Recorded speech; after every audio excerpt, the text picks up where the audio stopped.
திராவிட தத்துவத்தை ஒருத்தர் கொண்டு போகிறது வேணும்னா அக்செப்டன்ஸ் வேணும். அக்செப்டன்ஸ் வேணும். நீங்கள் நான் யாரையும் குறைச்சி நினைக்கிறீங்க.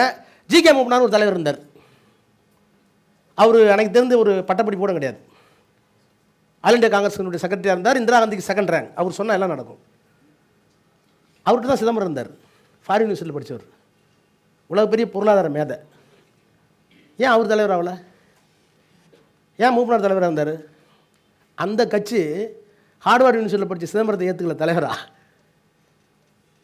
ஒரு அரசியல் கட்சி தலைவருக்கு அறிவு வேண்டும், திறமை வேண்டும், நாணயம் வேண்டும்.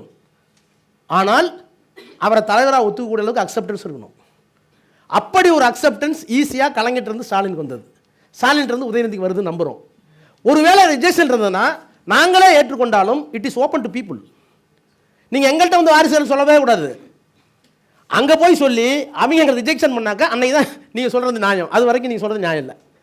சரி, ஆனால் சார் நீங்கள் ஒரு கொள்கையை மட்டுமே பேசி எந்த பின்புலவுமே இல்லை. நீங்கள் சொன்னீங்க திமுகவில் இந்த இடத்துல எவ்வளோ பெரிய நாடாளுமன்றமே அதிர்ற மாதிரி பேசுகிறீங்க. உண்மையாக அதெல்லாம் பெருமைப்படக்கூடிய விஷயம்தான்.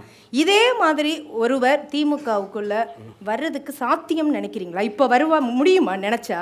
சார், இந்த கலவையில் இருந்தால் கட்டாயம் வரலாம்ல. இந்த கலவையில் இருந்தால் வரலாம்ல.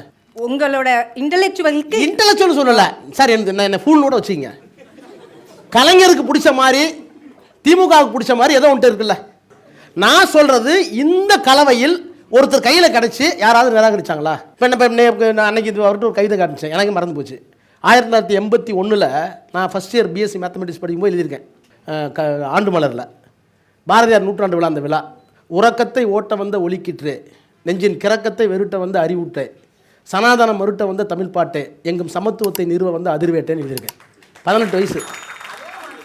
என் கவிதை புத்தகம் கொண்டு போய் கொடுத்தேன் கலைஞர்கிட்ட டிக்கெட் கேட்கும்போது. அப்படியே படிச்சார்.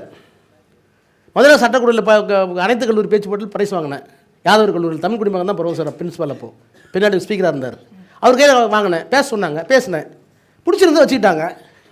ஆங்கிலம் இருந்தது, தமிழ் இருந்தது, இலக்கியம் இருந்தது, கவிதை இருந்தது, எல்லாத்த விட நேர்மை இருந்தது. 31 வயசில் எம்பி ஆனேன். வயசு எனக்கு 60ஆவது. இன்னும் இருந்தால் ஒரு 10 வருஷம் 20 வருஷம் ஆரோக்கியமாக இருக்கலாம். எனக்கு பிறகும் ஒரு ராஜா வர வேண்டும் என்று நிச்சயமாக விரும்புகிறோம், வரவேற்கிறோம்.